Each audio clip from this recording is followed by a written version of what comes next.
Il est midi 58, le vlog commence tard. Ce matin, j'ai amené Paola à 5 h du matin à la gare, même 4 h, 4h30, 5 h. Du coup, je l'ai amené, je suis rentré, comme j'avais dormi que 1 heure, parce que j'étais en train d'éditer le vlog jusqu'à 2 h 30 le jour d'avant. J'ai redormi jusqu'à 10 h 30. Après, j'ai mangé. À 11 h, j'ai fait de l'admin jusqu'à midi. Là, j'ai fait les courses et maintenant, c'est déjà, du coup, c'est déjà 13 h. Qu'est-ce que j'ai comme course en tant que go muscu? Bien sûr, j'ai l'éternel série maigre. J'en ai pris 4. Je fais toujours mes courses en série de 4, tu vois. Je fais 4 jours de course parce que c'est ce qui me convient le mieux en termes de flexibilité et de... Comme ça, je peux réajuster au fur et à mesure, tu vois. Grand consommateur de lait, donc j'ai 4 briques. J'ai 4 séries maigres. Dans la foulée, tu me connais, on est parti sur un Monster qu'on va tout de suite mettre au congèle. Des boulettes de viande.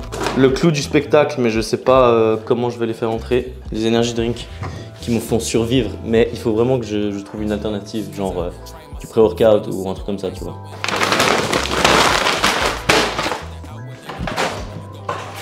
Tu sais, c'est un de ces jours où tu commences à régler un truc administratif et après tu te rappelles de tous les autres trucs administratifs que tu vas faire. Et chaque tâche prend du temps. Tu dois vérifier un mail à gauche, appeler à droite et tout, la vie d'adulte. Et c'est ce qui se passait ce matin et j'ai toujours pas fini. Comme j'ai pas planifié ma journée hier, je vais la planifier tout de suite. L'Apple Pencil, j'ai commencé à écrire mon destin, frérot. Donc comment est-ce que je fais pour planifier la journée? Je vais sur l'iPad, tu vois, tu peux faire ça avec du papier, on a un iPad mais c'est vraiment pour se la péter, tu vois. Tu fais un trait comme ça, bien droit, tu vois, bien comme il faut. Ensuite, là, il est 13 h 05. Donc je commence à partir de l'heure à laquelle je vais commencer mes tâches. Donc là, je vais finir de planifier, donc je vais faire 13 h 10. Il faut tout de suite poser les tâches qui sont soit négociables, non négociables, soit qui vont être très difficiles à bouger. Par exemple, je sais qu'à 18 h, je vais à la muscu et ça va me prendre 2 heures. Donc je sais qu'à 20 h 30, je suis de retour et donc à 20 h 30, il y aura une tâche. Je prends large, il y a moyen que je fasse beaucoup plus vite que ça, mais je prends toujours large. Je prends toujours environ plus 15% sur chacune de mes tâches parce que vaut mieux avoir trop d'espace blanc plutôt que pas assez. Parce qu'après tu commences à courir après les tâches, tu bâcles ton travail, tu dois y revenir, vraiment c'est une perte d'énergie folle. Du coup à 13 h 10, j'ai encore de l'admin à faire. Et là plus spécifiquement, je vais écrire quel admin. Parce que le problème quand j'ai remarqué quand j'écris que des tâches globales, c'est que j'oublie des trucs. Et quand je regarde le planning, ça me prépare pas mentalement, tu vois. Alors que quand j'écris exactement ce que je vais faire, je suis mentalement prêt et je suis tout de suite... Dès que j'arrive à la tâche en question, mon cerveau il est tout de suite prêt. Et du coup, voilà, je planifie beaucoup toute cette partie-là, à savoir, ça c'est matinée et après-midi. Et le soir, il y a encore beaucoup de travail que je fais, mais j'aime moins planifier le soir parce que c'est beaucoup plus facile, comme tu as déjà exécuté ta journée, de savoir qu'est-ce que tu dois prioriser. Et d'ailleurs, je voulais rajouter que c'est Eisenhower qui disait « Les plans sont inutiles, mais la planification est essentielle ». Et ça, c'est assez dans ma philosophie, en tout cas dans certains domaines de ma vie, à savoir, tu as un plan, tu le fais. Et par contre, il faut aussi être prêt à adapter le plan quand tu vois qu'il n'est pas adapté. Et donc c'est ça que Eisenhower essaie de dire, c'est que le plan, tu vas toujours le changer. Par contre, la partie de planification, à savoir quand même imaginer qu'est-ce que tu vas devoir faire à quel moment, c'est hyper important. Et entre deux, j'ai pu pop cette beauté. En vrai, le packaging est incroyable, je trouve qu'on n'en parle pas assez. Tu vois les reflets et tout. T'es pas content? Triplé. Donc partons sur un épisode de Père Castor, puisque aujourd'hui j'ai parlé des votations. Donc, je vois dans les stats YouTube, ma communauté, ça c'est le running gag, notamment avec Paola, quand je parle de ma communauté, je vois qu'il y a des Français qui me regardent. Et donc, pour vous, les Français, en Suisse, on vote, je crois que c'est tous les 3 mois, donc 4 fois par année, on vote sur des lois. Chaque Suisse peut proposer une loi ou proposer de modifier une loi. Donc si aujourd'hui je veux créer une loi qui interdit de boire autre chose que du Monster, c'est possible. Il faut que je récolte un minimum de nombre de signatures. Puis après, la population suisse, le peuple suisse va voter sur ces lois. Là, on a 4 nouvelles lois. La plus importante qui fait le plus de bruit, c'est sur l'aménagement des autoroutes. En gros, ils veulent élargir les autoroutes en Suisse, les gros tronçons, parce qu'il y a trop de trafic comme toutes les grosses villes occidentales et même mondiales.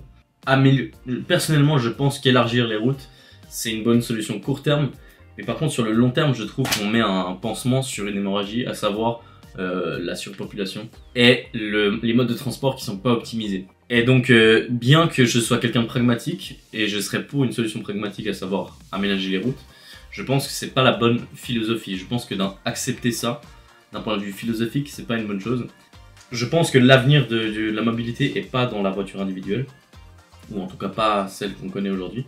Donc je pense que c'est pour ça que je pense que je vais voter contre. Ça me termine de rire. Ça me termine de rire parce que, en fait, j'ai tapé sur Google Sam Sulek trépied parce que je vois qu'il a un trépied qui est très mobile. Et moi, j'ai un trépied juste là. Mais en fait, quand tu le déploies, il prend énormément de place. Et du coup, je tombe sur un thread Reddit, frère. Et les mecs, ils écrivent Sam buys new cap. Sam achète une nouvelle casquette. Il y a un autre gars, ouais, on va voir les cheveux de Sam. Et genre, en fait, il y a des mecs qui postent que des trucs sur Sam Sulek en mode en position fanboy, tu vois, ça me fume de rire. Bon, si tu veux, là, on passe à une partie importante de ma journée. Puisque, si tu observes, ici, on a la Sony A6700. Sauf que, avec ça, j'ai acheté ça, je sais que c'est un truc pour le micro. En gros, quand il y a du vent, tu sais, donc là il y a le micro. Quand il y a du vent, le micro va ramasser le bruit. Et ça va faire un truc très désagréable à l'écoute. Et il y a une solution très simple à ça. En anglais, ça s'appelle des dead cats, mais je sais pas comment t'appelles ça en français. Parce qu'on pose comme ça. Là, il y en a deux, mais t'en as besoin que de un. En gros, t'as un anneau que tu vas mettre autour du micro. Juste là, tu mets l'anneau. Et ça, en fait, ça va venir. Le vent va percuter les poils. Et ça va faire que le micro va pas entendre. La deuxième chose, c'est ça. Et ça va être très intéressant. Ça, c'est tout simplement une couverture, une sorte de wrapping si tu veux, mais pour la caméra. La surface n'est pas très apte à se faire griffer, mais j'aimerais quand même protéger le corps de la caméra. Donc, for Sony A6700.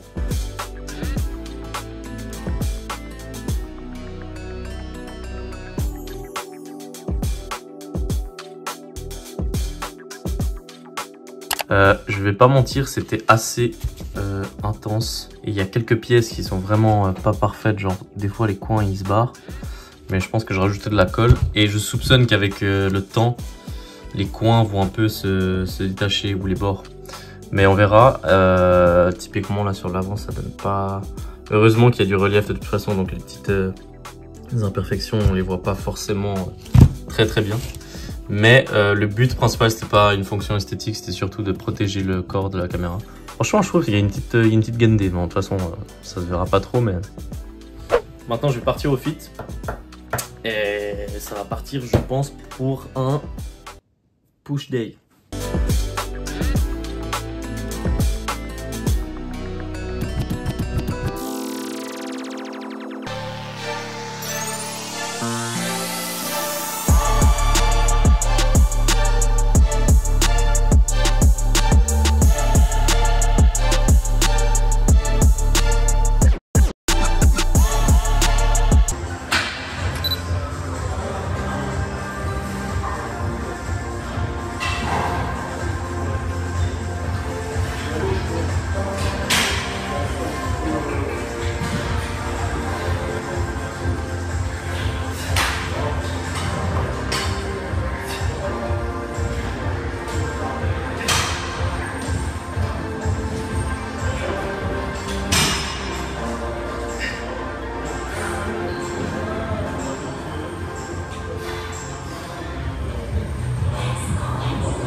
Enfin, c'est plus facile quand c'est plus rapide. Oh non. Tu commences à record, t'appuies. Pas grave.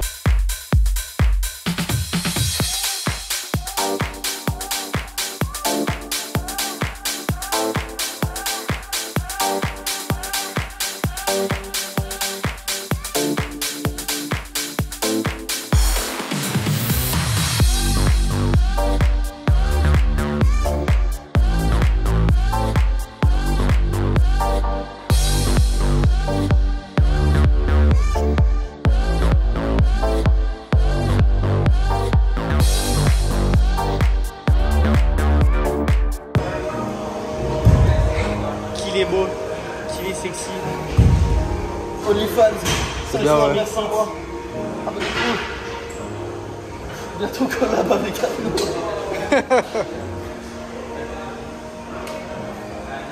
Dédicace à Oriane. T'as l'air de me faire. À la femme de mes rêves. Catherine. Quoi?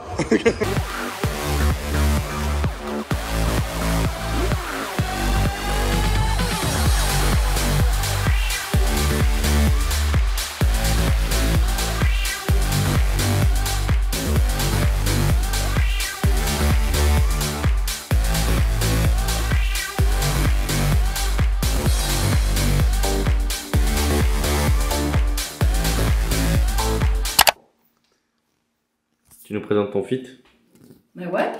Your outfit? Today I'm wearing Adidas Gazelle. Adidas Gazelle. Do you know these Cambio jeans? Ok. Really cool. Actually, there's a little bit of a sparkle. C'est quoi dans ta poche gauche? My push gauche is a little Neo Citron. Monte, lève. toujours la Néo-Citron. Du coup, de mon côté, il me reste plus grand chose à manger. Parce que du coup, je vise 2950 calories. Et donc maintenant, je vais manger le céré maigre, une glace. Et le reste de ma journée, je l'ai déjà mangé. Les Sud-Américains, ils mettent partout ces gros trucs. What does that mean? En fait, c'est les health warnings parce que c'est genre excès de calories, excès de gras saturé, excès de sucre. Mais t'as vu toute la place que ça prend? I know, and I was looking, I said it looks like a beehive. He's going there. Wow. Ouch! Ready? Oh! Dolce de leche. Oh, just smell that. Oh. Ah ouais.